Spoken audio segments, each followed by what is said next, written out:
vai abrir uma aula magna exatamente pensando que tem projeções apontando para um aumento de 206% nos casos de demência no Brasil.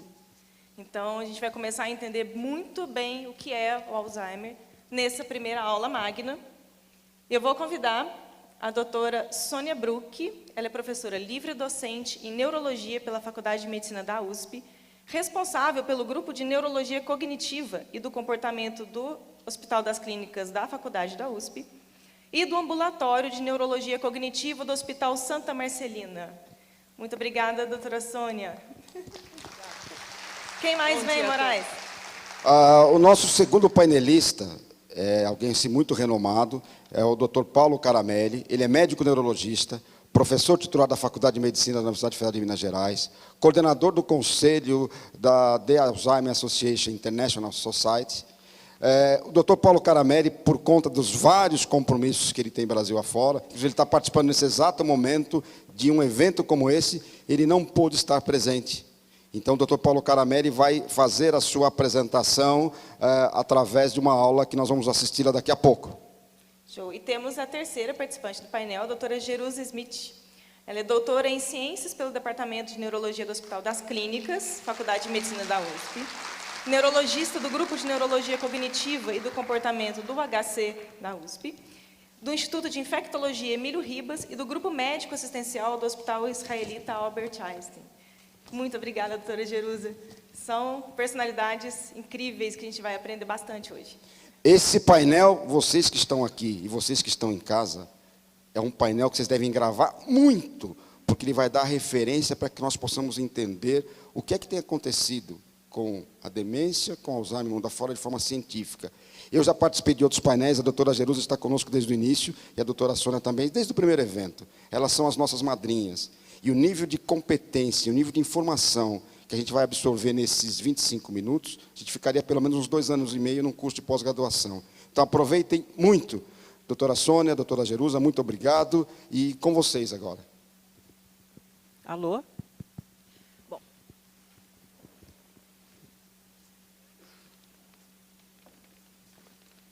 Ué, não está aparecendo. Oi? Ah, tá. Ah, então aqui não vai aparecer, não vai mudar. É isso? Que... Ah, tem. Você pode colocar o primeiro, por favor?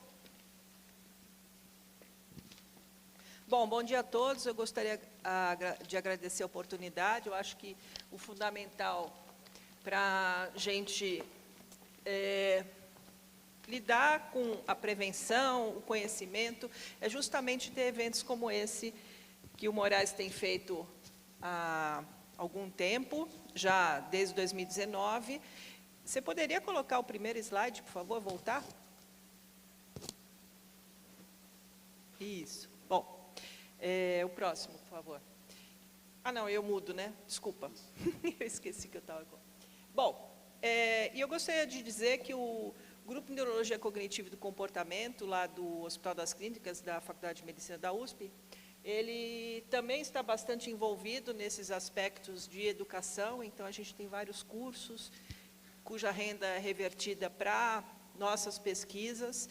Então, nesse próximo ano de 2023, nós vamos ter cursos voltados para, especificamente, cuidadores de pessoas com demência. Então, por favor, gostaria de convidar todos, que tiver alguém que também participe. Bom, então a gente sabe que, todo mundo sabe que o envelhecimento populacional está aumentando, né? Nos países de baixa renda, e principalmente no Brasil, a gente vai ter um aumento muito grande de pessoas acima de 60 anos, como vocês podem ver, e em 2050, relativamente ao mundo, a gente vai ter uma proporção muito maior do que a proporção global, conforme a gente pode ver nesse slide. E a gente tem fatores não modificáveis, que é a idade, a história familiar, a hereditariedade, né, que a gente não consegue mudar, porque a doença de Alzheimer e as outras demências, elas aumentam com o envelhecimento. Agora, felizmente, a gente tem vários fatores modificáveis, né? Então, como a hipertensão, o diabetes e outros, que a doutora Jerusa vai comentar na aula.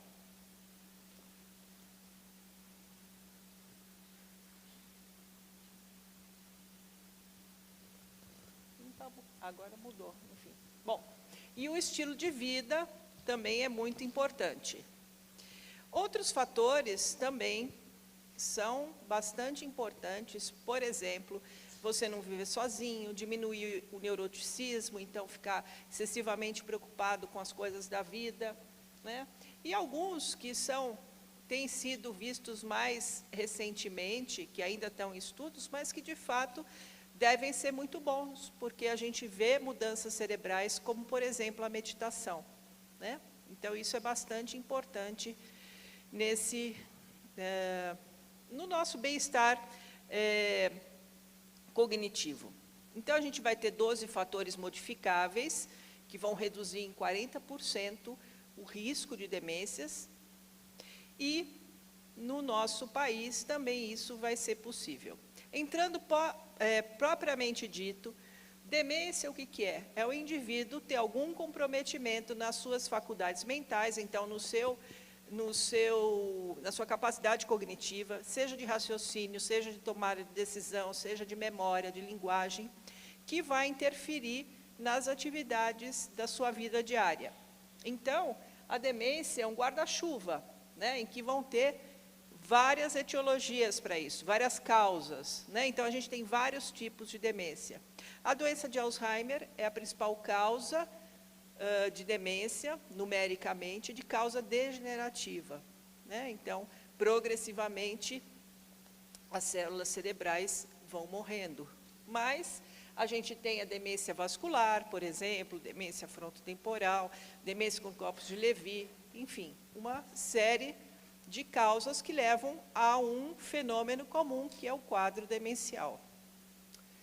Se a gente for ver, essa é uma tabela, mas só para mostrar que entre os vários estudos brasileiros, provavelmente acima de 60 ou 65 anos, aí varia, a gente tem por volta de 12% dos indivíduos acima de 60 anos com algum tipo de demência no Brasil.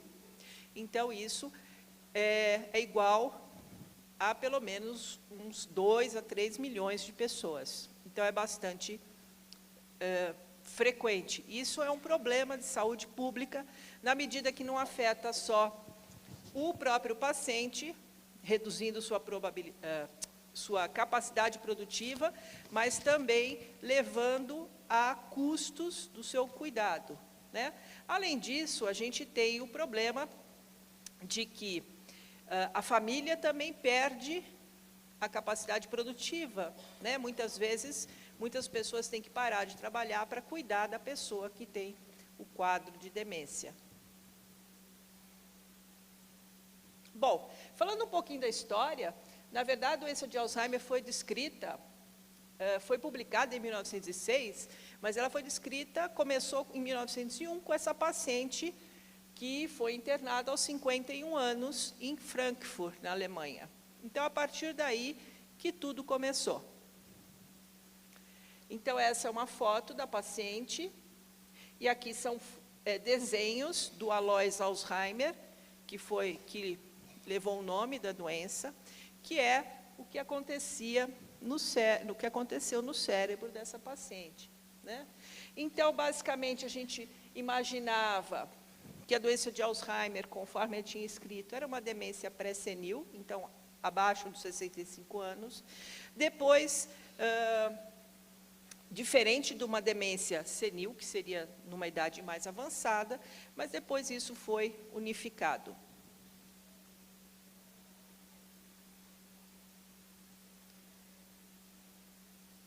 Eu não estou entendendo para onde que eu aponto para mudar. Bom, aqui.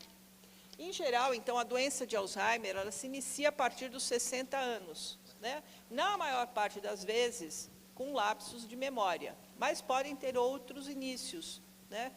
Como doenças, queixas de linguagem, ou queixas na capacidade de fazer coisas seriadas, enfim. O importante que a gente tem que ter na cabeça é que isso não é normal da idade. Não existe esse negócio que o indivíduo vai envelhecer e vai ter essas coisas. Então, quando se inicia esses sintomas, tem que se procurar auxílio médico, né? Principalmente porque tem algumas outras doenças que são tratáveis, que também se iniciam da mesma forma. Então, a gente tem queixas de memória, né? Então, esquecimentos de compromissos, do local onde os objetos foram deixados, ou dificuldade de raciocínio, né? Então, controlar finanças, controlar contas bancárias, né? Prosseguir na leitura de um livro onde você tinha parado antes, ou dificuldades de linguagem.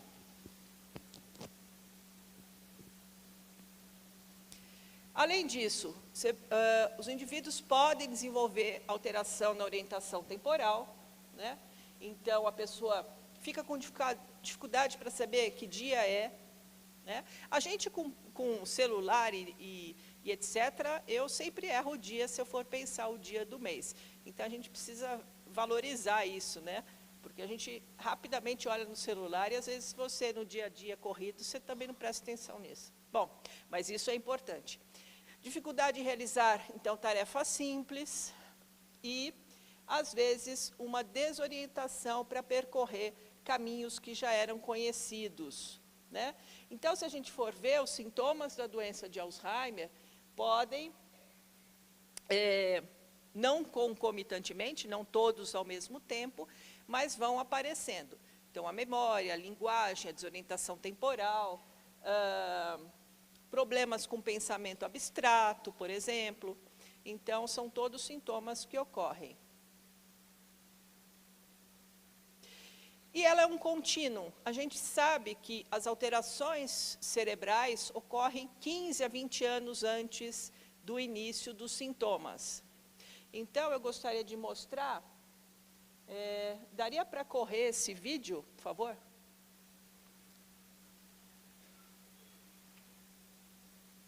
Isso. Aqui a gente está vendo os neurônios com as suas conexões. Então, uma célula vai se conectar a outra dentro do cérebro. E a gente tem esses amarelos que vão correndo, que são os estímulos elétricos que vão passando de um a outro. É a comunicação que se dá, que a gente pensa, fala, memoriza, etc., né? Com a doença de Alzheimer, você vai tendo um comprometimento progressivo disso. Aqui a gente vê uma sinapse, né, que é a comunicação entre um neurônio e outro. E, conforme o processo, 15 anos antes, vai se iniciando, e isso vai se alastrando pelo cérebro, a gente vai ver que vai diminuindo essas conexões. Conforme vocês estão vendo, aparecem esses chumacinhos amarelos, que é a placa amiloide, que ela é composta da substância beta-amiloide, que é importante, e o neurônio, está vendo ali, fica pretinho e acaba morrendo. Então, que também é um acúmulo que a gente chama de proteína tau anômala. Então, basicamente, esses dois processos, eles vão agindo no cérebro e isso vai levando aos sintomas. Próximo, que não está mudando aqui.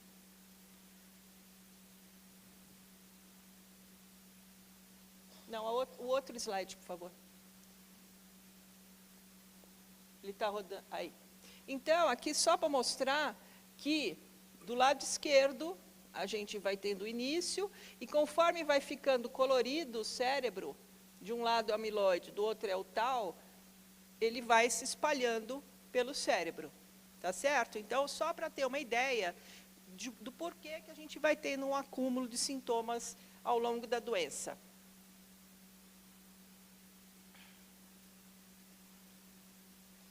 Próximo, por favor. Então, a gente vai ter um estágio pré-clínico, que pode durar décadas, que a gente não tem sintomas. Depois, a gente tem um estágio de comprometimento cognitivo leve. Oi?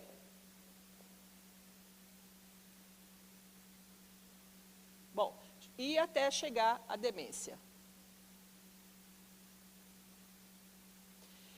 E isso a gente vai vendo que existe um comprometimento progressivo no cérebro. Se vocês virem aqui nessa imagem desses dois cérebros, isso é uma ressonância magnética. Então, do lado esquerdo, a gente tem um cérebro normal e do lado direito, um cérebro de um paciente com doença de Alzheimer. Então, a gente vê que tem um encolhimento do cérebro, secundário a esses distúrbios. E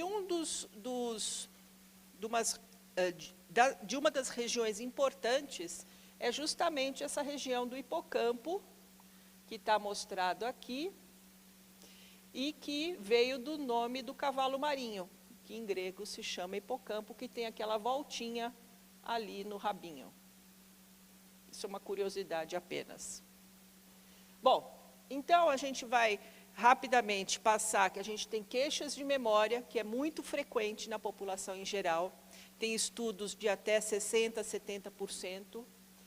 Aqui no Brasil, só um exemplo, aqui nessa região amazônica, a gente viu essas pessoas e a queixa de memória estava ao redor de 70%, então é uma queixa generalizada no mundo, em qualquer ambiente.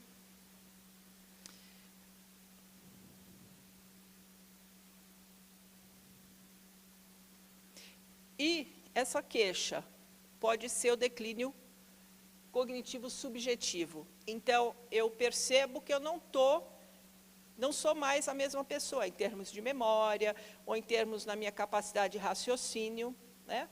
Mas se eu vou e faço avaliação, ela é objetiva, com vários testes e tal, eu sou absolutamente normal. Então, isso é o que a gente chama de declínio cognitivo subjetivo. E que, às vezes, está associado ao aumento na frequência em que a pessoa possa desenvolver doença de Alzheimer. Um outro conceito que a gente tem é o comprometimento cognitivo leve, em que você tem a queixa de memória ou a queixa de qualquer disfunção cognitiva, uma dificuldade de fazer a contabilidade do imposto de renda, vamos supor. Mas eu faço o teste cognitivo e eu observo que realmente eu tenho um declínio. Só que no dia a dia eu sou completamente normal. Tá? Então tem esses... E depois a gente vai ter a fase já do comprometimento cognitivo da demência. Então, qual a vantagem do diagnóstico precoce? É que eu posso me programar do que eu quero fazer na minha vida, certo? Eu posso tratar condições que sejam reversíveis, então eu posso ter isso e ser secundário a um problema de tireoide. Eu posso ter isso e ser secundário a um problema de hipovitaminose, um déficit de vitamina B12, por exemplo, né? Ou eu tenho um problema pulmonar que eu não trato direito e isso está afetando. Então, por isso que é importante fazer o diagnóstico precoce. Você pode fazer o treino cognitivo, você pode mudar o estilo de vida, né? Se alimentando melhor, etc. Você pode participar de estudos clínicos de doenças de medicações que vão agir antes do indivíduo desenvolver demência. Ou você pode determinar o que você quer para a sua vida, né? Então, é bom fazer o diagnóstico precoce. A gente tem que saber o que a gente tem desde o início. Outra coisa é que as queixas de memória são muito frequentes. Então, pode ser por causa de depressão, por causa de ansiedade. Tem gente que tem as duas coisas juntos, é deprimido e ansioso. Tem, então, como eu já comentei, o comprometimento cognitivo leve ou ser uma queixa subjetiva.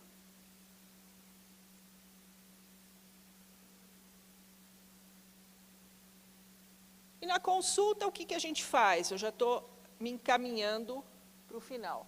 A gente, normalmente, o que nós médicos fazemos na consulta?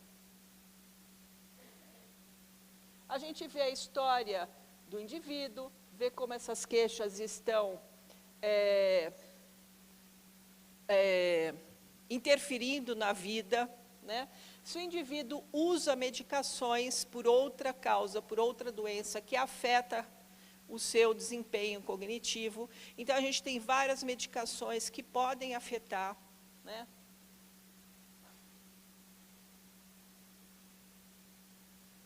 Se essa alteração se reflete na vida diária, né? E levar em consideração as queixas do acompanhante. Pessoas que convivem com a gente, né? Podem também dar a sua opinião sobre o que está acontecendo com a gente.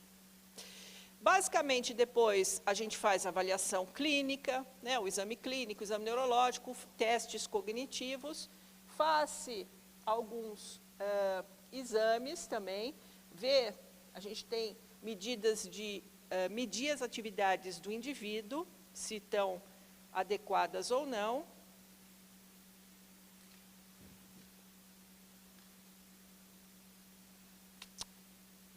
Então, as atividades instrumentais da vida diária, que eu demonstro aqui, por exemplo, se a pessoa tem a capacidade de ligar a máquina de lavar roupa, ou fazer coisas no computador, ou fazer compras, enfim, né, isso é importante. E quando o indivíduo tem um quadro de demência,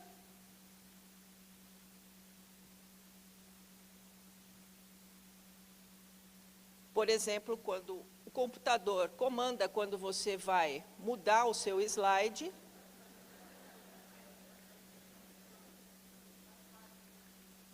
a gente vai ver atividades básicas de vida diária.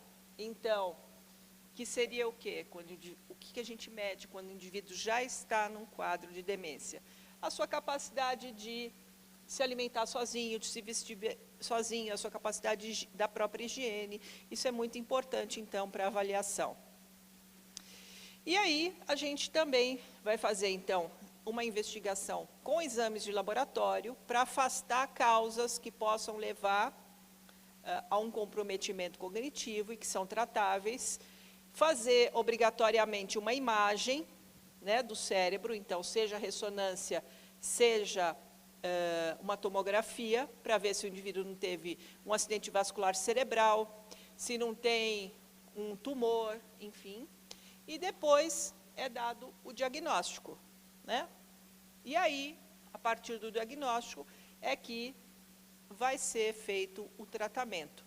E que isso vai depender de qual demência ou comprometimento cognitivo a gente tenha, né? Então, assim, eu gostaria de agradecer, gostaria de comentar duas coisas importantes. Então, uma seria procurar o auxílio médico assim que possível, né? A outra é que a gente tem esse programa, que é o Revivendo Memórias, que todos podem procurar na internet e ver se tem interesse. São visitas ao Museu do Futebol, em que são discutidas várias coisas além do futebol, coisas que aconteceram nas épocas ao longo da história. Tem também esse Revivendo Memórias online, pelo computador. São grupos que contam suas experiências, enfim. E eu gostaria de fazer, se o Moraes me permitir, uma chamada, que é um estudo que a gente está fazendo, uma pesquisa sobre memória. Então, qualquer pessoa que tenha... Atualmente, a gente está focando, se vocês conhecerem, focando em indivíduos de 0 a 4 anos de escolaridade. Então, por favor, se vocês conhecerem, eu vou dar um celular que vocês podem ligar e vai ser feito uma triagem por telefone. Então, é o 011 91 025 3003. Então, vou repetir de novo para todo mundo poder anotar. Então, é o 11 91025 3003, que vai ser muito importante que vocês possam dar essa força para a gente continuar essa pesquisa. E a outra, se vocês conhecerem indivíduos que tiveram Covid leve e que estejam com comprometimento cognitivo, acham que não estão rendendo como estavam, por favor, também pode ligar nesse telefone que a gente encaminha para outra pesquisa, que a gente está avaliando essas pessoas e oferecendo reabilitação. Muito obrigada. Obrigado, doutora Sônia. Nós vamos repetir depois esse telefone, e em especial é para aqueles que estão na cidade de São Paulo, ou Grande São Paulo. Vocês que estão no Brasil afora, gostariam muito de participar da pesquisa, a não ser que venham para São Paulo em períodos aí bastante intensos da pesquisa, mas é muito aberto para as pessoas que residem em São Paulo, a Grande São Paulo. A gente vai repetir, é uma pesquisa muito interessante, tá, doutora Sônia? O nosso tempo está bastante curto, então eu vou passar para nosso segundo painelista. Vocês que estão aí em casa, que quiserem fazer perguntas, entrem no canal do YouTube ou entrem no Linktree da inscrição, que tem lá o local para fazer perguntas. Talvez nós não tenhamos condições, em função do tempo, de abrir para algumas perguntas aqui na plateia. Vamos avaliar como é que o nosso tempo anda. Vamos agora para o segundo painel, que é o painel do Dr. Paulo Caramelli, que é a nossa segunda aula magna.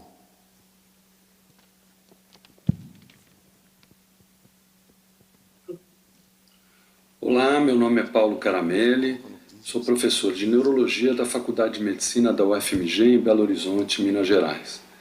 Gostaria de agradecer à comissão organizadora desse evento, Despertando a Sociedade para a Saúde do Cérebro, pelo convite para falar a respeito de doença de Alzheimer, perspectivas e avanços em pesquisa.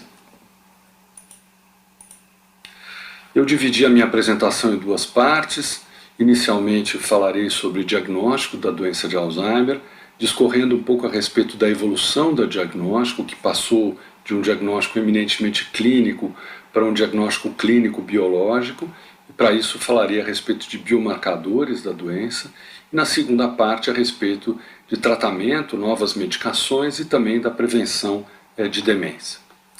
O diagnóstico de doença de Alzheimer ele vem passando por uma evolução grande nas últimas décadas, passando de um conceito clínico patológico para um evento ou para um conceito biológico. Em 1984 foram publicados os primeiros critérios diagnósticos para a doença de Alzheimer, que era fundamentalmente definida como uma forma de demência. Então essa era uma definição clínico-patológica. Doença de Alzheimer, causa de demência, isso identificado a partir de alterações patológicas específicas, quando o exame patológico era possível, ou mutações genéticas causadoras da doença, e o diagnóstico clínico dependendo da identificação de uma síndrome demencial e exclusão de outras doenças.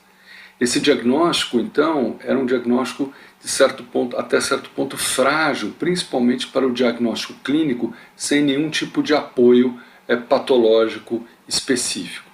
Em 2011, houve um avanço na definição e nos critérios diagnósticos da doença, que passaram a incorporar na doença de Alzheimer também a fase do comprometimento cognitivo leve. Então, incorporando o conceito de que é uma doença de longa evolução.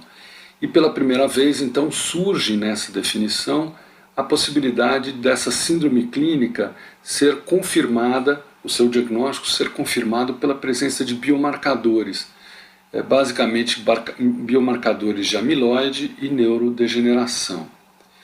E em 2018, houve a publicação dos chamados critérios diagnósticos para finalidade de pesquisa, portanto, critérios que ainda são recomendados de serem utilizados em estudos, em investigação e não na clínica, mas pela primeira vez a doença de Alzheimer surge como uma entidade biológica independente do quadro clínico.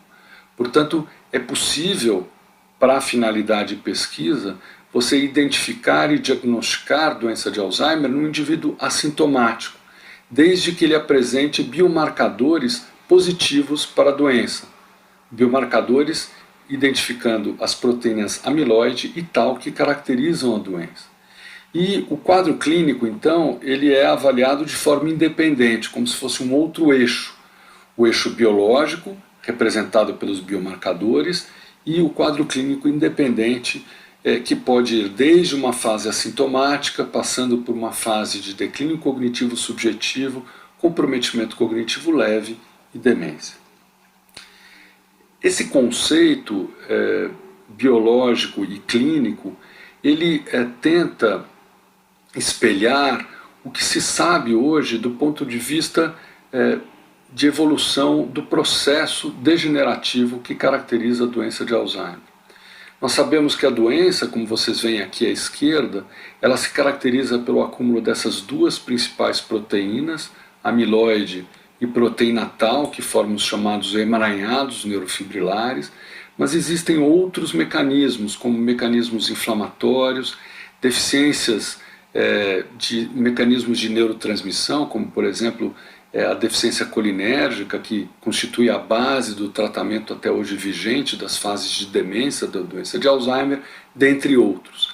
E esse processo patológico, ele é um processo de lenta evolução e que engloba uma fase pré-clínica, ou seja, em que o indivíduo não tem nenhum sintoma, uma fase de mínimos sintomas, que o indivíduo percebe mudanças no seu desempenho cognitivo, uma fase de comprometimento cognitivo leve, em que não só o indivíduo, como familiares e a avaliação médica, a avaliação clínica, detecta sintomas, e uma fase de demência, em que esses sintomas se tornam mais intensos e que ocorre uma perda progressiva da funcionalidade ou da autonomia. Essa evolução, portanto, ela é uma evolução que se inicia por mecanismos ou alterações puramente biológicas, que podem ser agrupadas ou identificadas por meio desses biomarcadores, em exames de imagem, em exames do líquor, e que são biomarcadores que identificam seja a proteína amiloide, seja a proteína tau, e também a neurodegeneração, que aqui é colocada entre parênteses por não ser algo específico da doença de Alzheimer, já que existem outras doenças neurológicas degenerativas. E como vocês veem nesse gráfico, antes da clínica surgir, aqui nessa fase verde, tanto o comprometimento cognitivo leve quanto a demência, já se passam muitos anos em que essas alterações, inicialmente positividade para biomarcadores de amiloide, posteriormente amiloide e tau, e posteriormente ainda a neurodegeneração, vão surgindo e podem ser identificadas por meio desses biomarcadores. Os biomarcadores diagnósticos da doença de Alzheimer, eles, como eu disse, vêm sendo desenvolvidos de forma cada vez mais específica e permitindo um diagnóstico mais seguro e mais precoce, mas na clínica eles devem ser usados em situações bastante especiais. Primeiro, por profissionais qualificados tanto na solicitação quanto na interpretação, e talvez em situações em que o desafio diagnóstico clínico ele é maior. Por exemplo, demências de início precoce, antes dos 65 anos, nós sabemos que a doença de Alzheimer mais frequentemente ocorre após essa idade. Em indivíduos que têm um comprometimento cognitivo leve, ou seja, que não tenham demência, mas desde que essas pessoas queiram conhecer o resultado, e em apresentações clínicas atípicas. Por exemplo, 15% das pessoas com doença de Alzheimer não têm alterações de memória no início da doença. Então, essas apresentações clínicas representam um diagnóstico diferencial mais complexo, e os biomarcadores podem auxiliar e proporcionar maior segurança diagnóstica. Como é que é a situação desses biomarcadores do ponto de vista de sua disponibilidade no Brasil? Os biomarcadores de degeneração cerebral, ou neurodegeneração, fundamentalmente ressonância magnética e o PET com FDG, o PET metabólico, são os mais utilizados, embora disponíveis fundamentalmente em alguns centros de pesquisa ou na medicina privada, em instituições privadas. Biomarcadores diagnósticos de amiloide e tau são pouco disponíveis. Os biomarcadores de amiloide e tau no líquor são feitos em alguns centros de pesquisa, e esse é um exame também oferecido por alguns laboratórios privados. O PET amiloide ainda é restrito a 2 centros universitários, mas a expectativa é que nos próximos meses alguns laboratórios privados ou clínicas privadas tenham os biomarcadores ou os exames para serem oferecidos na prática clínica, não no SUS, né, novamente na medicina privada, e o PET-TAU ainda não é realizado no país, né. Então, esse é o cenário atual. É claro que isso muda rapidamente, mas o que eu acho importante enfatizar é que os biomarcadores eles precisam se tornar mais disponíveis, principalmente devem ter um custo acessível, portanto, que isso possa ser feito ou seja acessível a uma população maior e que sejam preferencialmente não invasivos. E os biomarcadores no sangue, ou mais especificamente no plasma, têm ganhado força nos últimos anos, principalmente na pesquisa, mas é importante salientar que eles não são validados para uso clínico e devem se constituir, no futuro próximo, como medidas válidas para um rastreio inicial, ou seja, na identificação de pessoas que podem fazer um exame mais aprofundado com biomarcadores no líquor ou mesmo em exames de PET. Em relação ao tratamento da doença de Alzheimer, nas últimas décadas nós vimos experimentando um aumento crescente dos alvos terapêuticos que vêm sendo objeto de estudos para novas medicações. Então essa figura ela procura resumir um pouco esses alvos terapêuticos que vão desde as proteínas amiloide e tau fosforilada, que eu já mencionei, mas também medicações que atuam em sinapses, né, nas comunicações entre as células neuronais, mecanismos inflamatórios, além de outros mecanismos. E aqui nos outros é importante lembrar que existem diversos estudos que investigam medicações já aprovadas para outras doenças e que tentam ser reposicionadas para o tratamento da doença de Alzheimer em função do seu mecanismo de ação. Dessas medicações eu gostaria de salientar uma delas, que é uma medicação que ganhou bastante evidência no último ano em função de ter sido aprovada pelo FDA nos Estados Unidos, que é uma medicação que tem como alvo terapêutico a proteína beta-amiloide. Ela é uma forma de imunoterapia, um anticorpo anti-amiloide. Essa medicação, chamada de aducanumab, ela inicialmente num estudo inicial, no estudo de fase 1B, publicado em 2016, ela se mostrou bastante efetiva, como vocês veem aqui ao lado esquerdo dessa figura, no início do estudo e ao final de um ano de tratamento.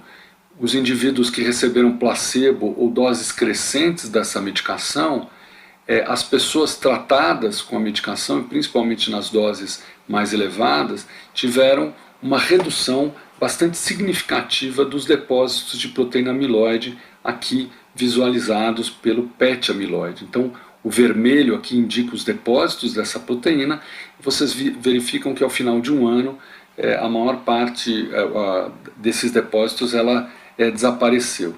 E numa análise exploratória de efetividade, os investigadores observaram uma diminuição da progressão dos sintomas ao final de um ano.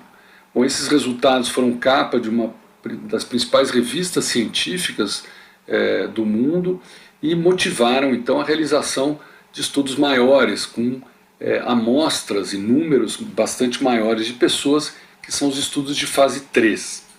Foram feitos 2 estudos multicêntricos, envolvendo 20 países, 348 centros, com pessoas com comprometimento cognitivo leve ou demência leve da doença de Alzheimer, confirmado por exame de PET amiloide. Esse estudo ele durou 18 meses e foram utilizadas diferentes medidas de eficácia, uma escala de avaliação cognitiva e funcional e medidas secundárias com testes cognitivos e testes funcionais. Entretanto, numa análise que foi feita no meio do estudo, se entendeu que havia pouca chance do tratamento atingir eficácia ao final de 18 meses, de modo que o estudo foi interrompido antes do seu final, nessa análise interina. Então a publicação, que foi feita há poucos meses, ela não engloba a totalidade de pacientes planejada para os 2 estudos. E o que ocorreu com os resultados disponíveis para análise? Um dos estudos foi positivo, que é esse primeiro estudo, que vocês veem que tanto na medida de eficácia primária, que é essa chamada escala CDR, quanto em 3 medidas de eficácia secundária, houve melhora ou uma diferença superior para o tratamento com alta dose da medicação em relação ao placebo. Então a medicação condicionou um alentecimento, uma redução da velocidade de progressão dos sintomas. No entanto, no segundo estudo, não houve nenhuma diferença entre os grupos de tratamento, seja com alta dose, com baixa dose, em relação ao placebo. Portanto, um resultado divergente entre os 2 estudos. Um aspecto importante é que o tratamento com aducanumab ele não é isento de riscos. Então, basicamente, 2 grandes eventos adversos, ou efeitos colaterais mais importantes, devem ser lembrados, que são o edema e hemorragia, sangramentos. O edema ele ocorreu em 35% das pessoas que receberam a dose mais elevada da medicação, e em 43% de indivíduos que tinham uma determinada característica genética, que é comum na doença de Alzheimer. Enquanto a hemorragia ocorreu em 20%. Portanto, é uma incidência de eventos adversos elevada. A despeito dessas questões de segurança e da divergência de eficácia entre os 2 estudos, o FDA nos Estados Unidos decidiu aprovar em junho de 2021 essa medicação de forma acelerada, e essa decisão foi bastante controversa.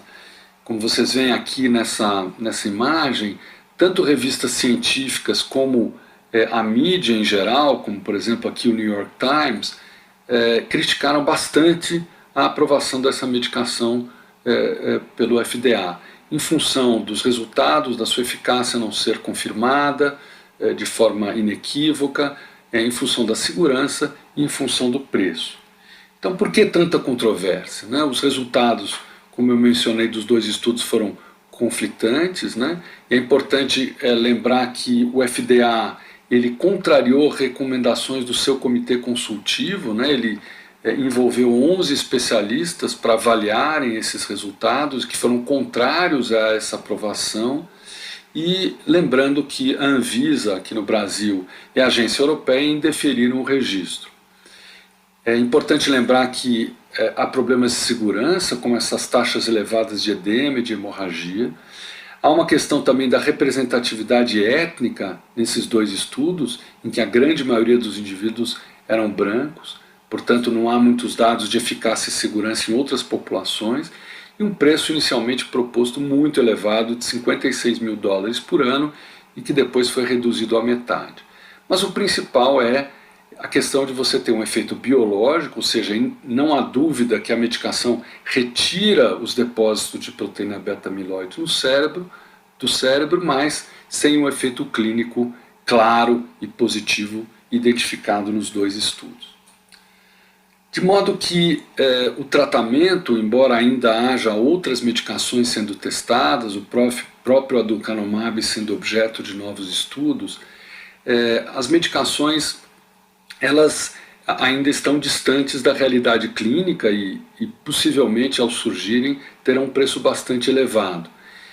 Desse modo, ganha uma relevância bastante grande o tópico da prevenção de demência.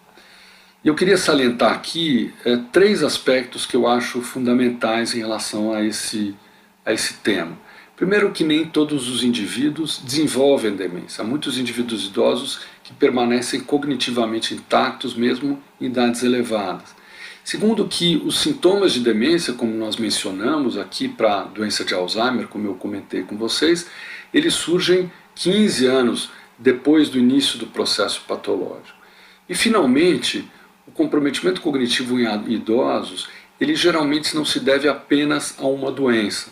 A doença de Alzheimer é sim a causa mais frequente de demência, mas ela geralmente se acompanha de doença vascular ou de outras formas de degeneração cerebral. Isso pode ser visto nesse estudo feito por colegas do Banco de Cérebros da USP, em São Paulo, em que vocês têm aqui os indivíduos com demência, que estão aqui nessa coluna maior ou igual a 1, e vocês veem que doença de Alzheimer, que é o cinza pura, ela perfaz uma pequena parte dos casos de demência. E você tem um grande número de indivíduos com doença vascular cerebral, com outras doenças degenerativas, e principalmente em combinação, perfazendo a maior parte dos casos de demência, e esse é um dado também observado em outros países. De modo que a demência hoje deve ser entendida como um problema multifatorial e com múltiplas etiologias, e é passível de ser prevenida uma vez que fatores modificáveis são identificados sobre os quais nós podemos agir. Essa comissão inglesa identificou um conjunto de 12 fatores que ao longo da vida aumentam o risco do indivíduo ter demência, desde a baixa educação no início da vida, até a perda auditiva, ou a hipertensão, o abuso de álcool e a obesidade no meio da vida, e finalmente o diabetes, a depressão, o isolamento social, como exemplo de fatores de risco modificáveis no final da vida ou nos indivíduos idosos. E esses fatores, uma vez sendo modificados, permitiriam em conjunto reduzir o risco de demência em 40%, o que é muito. E esses fatores valem não apenas para a doença de Alzheimer, mas também para outras causas de demência, incluindo as formas de demência vascular.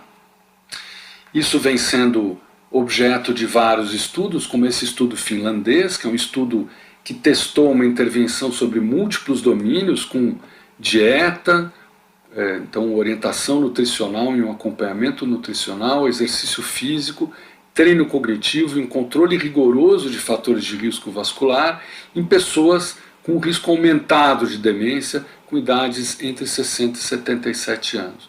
E se observou que a intervenção teve uma melhora, os indivíduos submetidos a essa intervenção tiveram um desempenho cognitivo melhor ao final do estudo do que os indivíduos do grupo controle.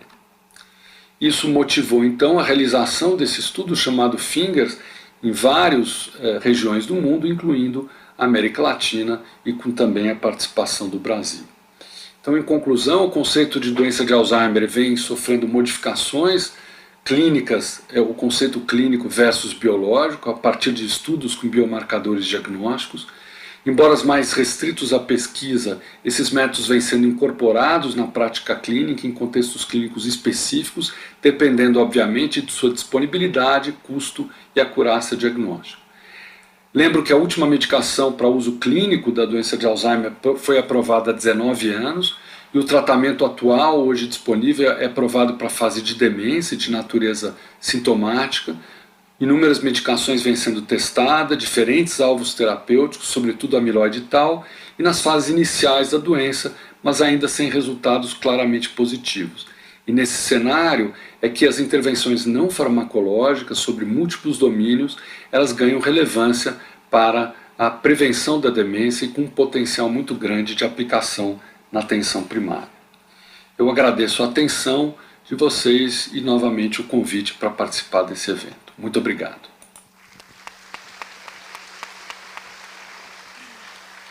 Que aula, hein, pessoal? Muito conteúdo. O Dr. Paulo, ele é referência não só Brasil, mas mundial. Então, esses são os dados mais novos que temos disponíveis hoje. E aqui no palco, o nosso evento Despertando o Cérebro. E a próxima painelista, a doutora Jerusa. Fique à vontade, doutora. Então, bom dia. Obrigada pelo convite. Então, vou encerrar esse painel falando sobre a prevenção das demências e da doença de Alzheimer. Deixa eu ficar aqui e tentar mexer melhor. Muito bem. Então, vamos falar sobre a prevenção da doença de Alzheimer. Vocês vão ver que algumas figuras se repetem, e as figuras se repetem porque elas são muito importantes mesmo no tema que nós vamos falar, né? E qual a importância, por que nós estamos aqui pelo 4º ano consecutivo. Eu queria agradecer o convite, Moraes, esqueci de agradecer, para falar sobre a importância das demências da doença de Alzheimer, né? Porque nós sabemos que a doença de Alzheimer tem ganhado uma importância e as outras demências ao longo dos anos muito grande, porque nós temos aumento da prevalência de indivíduos com demência e doença de Alzheimer, muito atrelado ao envelhecimento da população. E, além disso, eu queria que vocês vissem nessa tabela que as demências são responsáveis pela 7ª causa de morte no mundo, né? E qual é a maior importância, além de ver que as demências são responsáveis pela 7ª causa de morte? Isso aumentou 180%, ficou pequenininho, mas há um aumento nos últimos anos da importância da demência como causa de morte. Ao passo que o câncer, por exemplo, diminuiu, a AIDS diminuiu, e a demência tem sido uma causa de morte crescente na sociedade. Opa, agora fui rápida demais. Especialmente nos países em desenvolvimento. A gente olha essa tarja vermelha, mostra os países em desenvolvimento e o aumento de causas de demência que a gente vai ter que lidar até 2050.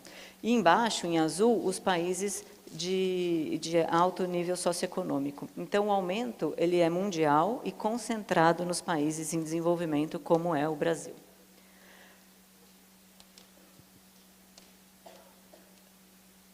Nesse mapa, a gente pode observar, de uma outra forma, a representação deste aumento dos casos de demência e doença de Alzheimer com projeção para 2050. O Brasil está em amarelo, um amarelo claro, que significa um aumento de 220% a 240% dos casos de demência entre 2019 e 2050. O que está em azul, de novo, é um aumento menor. Então, a gente observa que amarelo e vermelho é o maior aumento, são países realmente de baixa renda ou em países em desenvolvimento.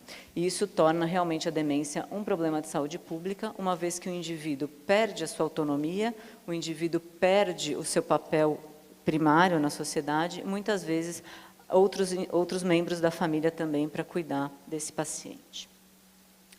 As mulheres têm mais demência e doença de Alzheimer do que os homens. E aqui a gente observa também que a projeção de aumento de prevalência ela é maior nas mulheres do que nos homens. Então, no final, em 2050, a projeção é que a gente tenha mais mulheres e um aumento proporcional maior de mulheres acometidas pela doença de Alzheimer, pelas demências. E no Brasil? A gente sabe que a expectativa é que a gente vai ter 6 milhões de pessoas em 2050 no Brasil com algum tipo de demência. Então, seremos muitos brasileiros acometidos pela doença. O gasto que se tem em demência é um gasto muito importante, né? Então, é uma doença que tem gastos diretos e gastos indiretos associados a toda a família, toda a comunidade que aquele paciente que vive com demência está inserido, são gastos muito altos. E a nossa população tem, em especial, uma expectativa de aumento da população idosa até 2050, e a faixa de indivíduos que mais vai aumentar proporcionalmente são de indivíduos com 80 anos ou mais. É possível que a Covid, especialmente aqui, onde a gente teve uma mal condução da pandemia, tenha impactado a faixa etária, né, dos indivíduos. Já saiu um dado norte-americano que diminuiu a expectativa de vida associada à Covid. Eu não sei se a gente já tem dados brasileiros, mas é possível que isso mude um pouquinho depois da Covid. Muito bem, por que falar em estratégia de prevenção? Como bem disse o professor Paulo Caramelli, o tratamento para demência disponível no nosso meio, ele é igual desde 2003. Então, a gente usa, em fases leve, moderada e grave da doença, uma classe de remédios que chama inibidores da acetilcolinesterase, que tem disponível amplamente no SUS, e na fase moderada e grave a gente usa uma medicação que se chama memantina, que também é fornecida pelo SUS para os pacientes com doença de Alzheimer. Esse é o tratamento que nós temos atualmente, hoje em dia, que é o tratamento que é feito no mundo todo. Falar de estratégia de prevenção, porque cada vez mais fica claro que se a gente conseguir retardar o surgimento da demência, especialmente no contexto social, claro que no contexto individual, se o indivíduo puder não ter demência, ou ter demência mais tardiamente na vida, ganhar anos de autonomia é importante, mas para a sociedade também é muito importante se a gente conseguir diminuir os casos associados à demência na sociedade. Como bem disse a professora Sônia, nós temos um contínuo. Quando o indivíduo ele começa a ter o quadro demencial, que é caracterizado pela perda de autonomia, muitas vezes ele já passou por 2 estágios anteriores. Um estágio em que ele já tinha queixa, ele já tinha o declínio cognitivo, mas ele não tinha a perda de autonomia das suas atividades, que a gente chama de comprometimento cognitivo leve, e um estágio ainda anterior, que é chamado de declínio cognitivo subjetivo, que o indivíduo percebe a sua dificuldade, mas quando a gente testa objetivamente o indivíduo, ele está normal para o esperado, para a sua idade, para a sua escolaridade. Tudo que nós formos falar de prevenção de demência hoje, a gente não tem como curar demência e nem como, adotando todas as estratégias de prevenção, um indivíduo pode ter demência. O nosso objetivo é que a gente postergue o início dos sintomas, que a gente mande para frente o início dos sintomas, que eu tentei desenhar aqui para vocês, que a gente tente fazer com que essa curva vá mais para frente, que eu tenha comprometimento cognitivo leve 10 anos depois do que eu teria se eu não tivesse adotado as estratégias de prevenção, que eu tenha demência 10 anos depois do que eu teria se eu não tivesse adotado as estratégias de prevenção. Então, a gente não consegue curar. Com as estratégias de prevenção, a gente não consegue que o indivíduo não vá ter, mas que a gente retarde, que a gente mande lá para frente. Ao invés de o indivíduo perder a autonomia aos 70 anos, se ele puder perder a autonomia aos 80 anos, ele ganhou 10 anos aí de vida melhor, de qualidade de vida. Quais são os fatores de risco? Então, os fatores de risco a gente divide, como já disse a professora Sônia, em não modificáveis e modificáveis. Os não modificáveis a gente não tem como atuar da forma preventiva. Então, as mulheres têm mais demência que os homens, e a idade é o principal fator de risco associado ao desenvolvimento de demência. Infelizmente, a gente não tem como não envelhecer, e essa tabela mostra que a cada 5 anos, depois dos 65 anos de idade, a prevalência de demência dobra naquela faixa etária. Então, indivíduos com 65 a 69 anos têm 1,6% de prevalência. Próximo grupo etário, 70 a 74, eu tenho o dobro de prevalência. E assim sucessivamente, de forma que, depois dos 85 anos, 40% dos indivíduos, aproximadamente, vai ter demência. Então, o envelhecimento, apesar de toda a pesquisa envolvida, todo o dinheiro envolvido na pesquisa de demências, o envelhecimento é o principal fator de risco que a gente sabe até hoje. De novo, as mulheres têm mais chance de ter as demências, a doença de Alzheimer especialmente. A gente vê aqui, essa curva mostra a chance, o risco acumulado de ter. As mulheres têm mais risco, além de sermos mais numericamente nosso grupo maior na população, e além de termos uma expectativa de vida maior. Isso faz com que, absolutamente, o número de mulheres com demência seja maior, além do risco individual. E os fatores de risco modificáveis, que é o que a gente tem para realmente, efetivamente, interferir atualmente. Então, a baixa escolaridade é um fator de risco muito estudado. A gente sabe que indivíduos analfabetos têm maior chance de ter demência, e isso é uma questão de saúde pública muito importante. Então, se a gente pensar em educação para a criança, educação para jovens, educação para a população, desde a idade de pré-escolar, a gente sabe que lá no futuro a gente vai ter uma sociedade com menos indivíduos com demência. Os fatores de risco cardiovasculares. Hoje em dia a gente fala assim, tudo que você sabia 10 anos atrás que era bom para o coração, hoje a gente sabe que é bom para o cérebro também. Cuidar do diabetes, cuidar da pressão alta, cuidar do colesterol, parar de fumar, tabagismo é um fator de risco importante, não fazer abuso de bebida alcoólica, combater a obesidade, são fatores que são importantes para a gente combater também a prevalência de demência. Cuidar da saúde mental, depressão, ansiedade, são fatores de risco para demência. E evitar trauma crânioencefálico, que também é um fator de risco importante e que a gente pode mudar. Quando a gente fala em prevenção, a gente pensa num conceito que se chama reserva cognitiva. Eu acho mais fácil da gente pensar a reserva cognitiva fazendo um paralelo com a reserva financeira. Então, se eu puder fazer uma poupança, um investimento para o futuro, que eu vou ter um gasto inesperado, como é que a gente pensa? A gente pensa em fazer uma reserva de sinapses. A gente pensa em aumentar, se vocês lembrarem do vídeo, aquela comunicação entre os neurônios ao longo da nossa vida inteira, para que se na hora, aquele depósito das proteínas, proteína amiloide, a proteína tal, se eu, infelizmente, for ter no meu cérebro, que isso a gente não consegue ainda interferir, que eu tenha mais reserva de sinapse, para demorar de ter o problema clínico, de ter a falta de memória, de ter, então, a perda de autonomia. E vocês podem ver nessa figura que isso é importante desde os primeiros anos da nossa vida. A escolaridade, os nossos hábitos de vida, nossos hábitos de leitura, nosso hábito de vida alimentar, tudo isso ao longo da vida é importante. E eu gostaria de dizer também que, quanto antes a gente adotar medidas preventivas, certamente a gente vai ter mais chance de envelhecer melhor. Mas que mesmo que a gente adote essas medidas tardiamente no nosso ciclo de vida, nós teremos benefício também.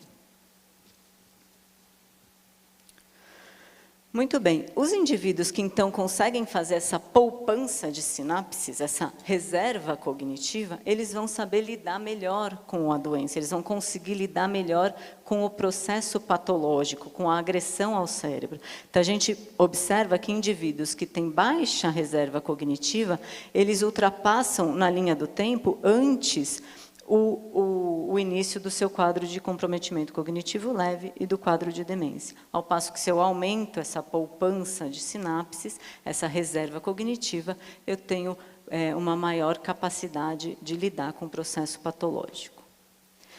Muito bem. Outros fatores protetores, então, em medidas de prevenção. Atividade física. Atividade física, se vocês puderem esquecer tudo o que eu falei hoje nessa aula, lembrem-se, quem é sedentário, de mudar esse hábito, atividade física. Esse hábito realmente parece ser muito importante para a gente prevenir a demência e a doença de Alzheimer. A escolaridade, então, de novo, lembrando de indivíduos com baixa escolaridade, maior risco, e atividade social e cognitiva. Então, manter o cérebro ativo e não isolar-se socialmente. A atividade física leva ao aumento de fator neurotrófico cerebral, aumento de possibilidades de eu aumentar aquela rede neuronal protetora, aumentando a reserva cognitiva.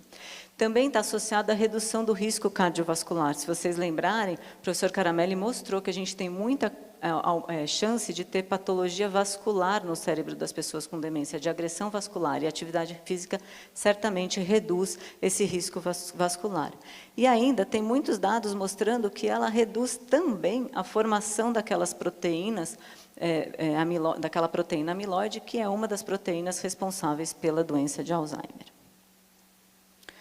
As atividades de lazer também aumentam a reserva cognitiva, e é possível que elas também sejam um marcador associado a um estilo de vida saudável, né? Então, são hábitos que geralmente caminham juntos, atividade física, atividade intelectual, atividades de lazer, e que podem, então, retardar o processo patológico. Esse trabalho é bem antigo, é de 2003, mas foi o primeiro trabalho que apontou para o benefício, então, por exemplo, de jogos de carta, de leitura, de aprender a tocar um instrumento musical e atividades físicas como fatores protetores para a demência. Em relação à dieta, a gente sabe que a dieta do Mediterrâneo, que é rica em frutas, vegetais, peixe, azeite, ela é importante, ela tem uma chance maior de redução de incidência de demência ao longo da vida. E, em contrapartida, a gente estuda a dieta do Mediterrâneo, em contrapartida a uma dieta que a gente chama uma dieta ruim, que é rica em alimentos ultraprocessados, que está associada a uma maior chance de demência. Esse ano, no Congresso Mundial de Doença de Alzheimer, que foi agora em julho, teve um grande destaque, um estudo brasileiro feito na USP, que mostrou uma análise de 10 mil indivíduos, essa associação de alimentos ultraprocessados e maior chance de declínio cognitivo, de queda cognitiva. De novo, vocês já viram essa curva hoje, essa curva ela é muito importante, foi publicada em 2020, mostrando fatores associados de prevenção a uma possível redução aí em 40% de chance de demência do ponto de vista social. Então, a baixa escolaridade, a perda auditiva, trauma crânioencefálico, hipertensão arterial, o abuso de álcool, a obesidade, tabagismo, depressão, isolamento social, sedentarismo, poluição do ar e diabetes. Então, são fatores de risco modificáveis e que potencialmente contribuem para 40% aí da chance. De novo, apontar para o exercício físico, ele está no centro, né, da intersecção dessas 3 áreas de aumento de reserva cognitiva, redução de inflamação cerebral e redução do dano cerebral, mostrando, sim, a importância, então, da atividade física aeróbica na prevenção de demência.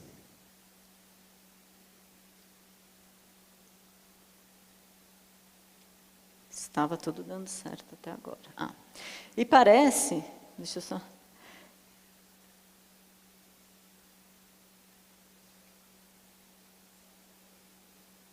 E parece que isso não é importante só para os humanos. Então, tem a atividade física, desculpa. Tem dados, esse dado é desse ano, mostrando que os cachorros que são fisicamente ativos têm um risco 6,47 vezes menor. Os inativos têm um risco 6,47 vezes maior de ter um quadro de declínio cognitivo canino, que é assim que é chamado. Então, mostrando que você pode, inclusive, se você tiver um cachorro, você e ele se beneficiarem das corridas matinais ou das caminhadas matinais. Aqui, de novo, uma outra forma de representar a importância da prevenção ao longo da vida do indivíduo. Então, a gente vê que desde a infância até outros fatores associados aí à vida adulta jovem e também ao idoso, lembrando, de novo, que são fatores que a gente tem que se preocupar ao longo de todo o ciclo de vida do indivíduo. O professor Paulo Caramelli também falou do estudo Finger. O estudo Finger, a importância dele é que ele reúne indivíduos de 60 a 77 anos de idade, indivíduos que estão com uma reserva cognitiva, com um desempenho cognitivo mediano ou um pouco aquém do esperado para a idade, então um leve declínio cognitivo, e que envolve indivíduos com fatores de risco cardiovasculares, indivíduos com colesterol mal controlado, com hipertensão, com algum tipo de fator de risco diabético, com algum tipo de fator de risco cardiovascular associado. E esse estudo, então, como o professor Paulo Caramelli mostrou, ele começou na Finlândia, ele se expandiu ao longo, pelo mundo todo, inclusive aqui na América Latina. Foi motivo... Opa! Será que dá para voltar o final 2 do slide, por favor?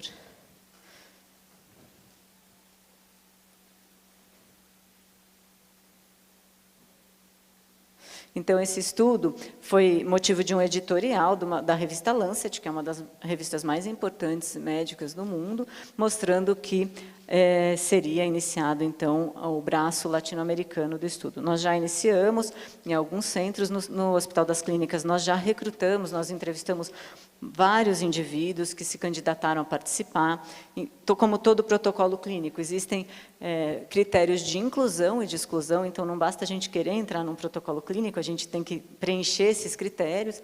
Isso é muito difícil na pesquisa. De 4 que a gente entrevista, muitas vezes apenas 1 vai entrar, por exemplo, no estudo. A gente acabou a nossa fase de recrutamento e agora os indivíduos vão ser divididos em um grupo que vai fazer atividade física regular, ter mudanças dietéticas, ter um treino cognitivo, e o outro grupo que vai ter uma intervenção menos aprofundada, e a gente espera observar, como o estudo finlandês observou, uma melhora no desempenho cognitivo nos indivíduos que fizerem, então, essas alterações pertinentes do estudo. Em relação ao impacto social da prevenção no Brasil, esse trabalho é um trabalho muito importante, que mostra que cerca de 1/3, 32% dos casos de demência no Brasil são atribuíveis a 7 fatores de risco modificáveis: demência, pressão alta, obesidade na vida adulta, inatividade física, depressão, tabagismo e baixa escolaridade. E o importante desse estudo é que a projeção que é feita é que, se a gente, daqui até 2050, conseguir reduzir em 10% cada um desses fatores, a prevenção na sociedade, a gente vai ter um impacto na redução de prevalência de demência. E se vocês observarem, se a gente tiver uma redução de 20% desses fatores de risco por década, daqui até 2050, a gente vai ter, então, uma redução de número de casos de demência perto de 20%. Então, do ponto de vista individual, é importante a gente pensar em prevenção de demência, e do ponto de vista de sociedade, é essencial que a gente pense na prevenção de demência. De novo, nunca é tarde para começar. Se a gente está preocupado, se você é sedentário, comece a fazer atividade física, adote hábitos de vida mais saudáveis, que você vai ter daqui para frente uma menor chance de ter demência. Mantenha-se ativo, cheque sua audição. Se você tem uma perda auditiva, se for passível de correção, corrija a perda auditiva. Mantenha-se conectado socialmente, não se isole. Evite traumas na cabeça, né? Evite bater a cabeça, evite atividades de risco para isso. Desafie seu cérebro, tenha atividades novas, aprenda a tocar um instrumento musical, faça um curso de algum assunto que você goste, faça um curso de um idioma, por exemplo. Desafie seu cérebro, proponha novas atividades para o seu cérebro. Tenha uma dieta saudável e cuide do seu coração. Agradeço, então, a atenção de vocês e o convite para dar essa aula. Muito bem. Bem, doutora Jerusa, doutora Sônia Bruck e o doutor Paulo Caramelli, que aqui não está. Vocês que estão aí nos acompanhando online, viram a profundidade dessa aula. Nós que estamos presentes, por isso que nós chamamos essa aula de aula magna. É uma aula que vai nos dar a possibilidade, durante o dia, tratar das várias temáticas que aqui serão apresentadas.